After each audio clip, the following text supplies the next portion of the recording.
رانا ثناءاللہ نے جیل میں قید عمران خان کے حوالے سے بڑی بات کہہ دی۔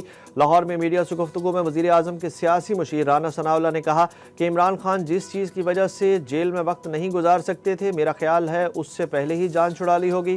عمران خان نے جیل میں وقت ٹھیک گزارا ہے، گرفتاریوں، عدالتی فیصلوں کا مذاکرات اور بات چیت سے کوئی تعلق نہیں ہوتا۔ کہا جمہوریت ڈائیلاگ سے آگے بڑھتی ہے، ڈیڈ لاک سے نہیں۔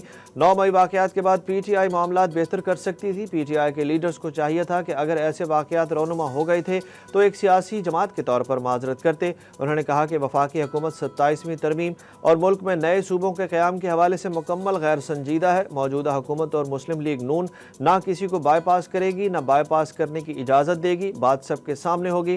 ان کا کہنا تھا کہ آرمی چیف کے دورے کے وقت برسلز میں سہیل وڑائچ موجود تھے، انہوں نے اپنے تجسس پر کالم چھاپا تو اس پر بات درست تھی، لیکن اس پر وی لاگ پوڈ کاسٹ سے بات بڑھائی گئی۔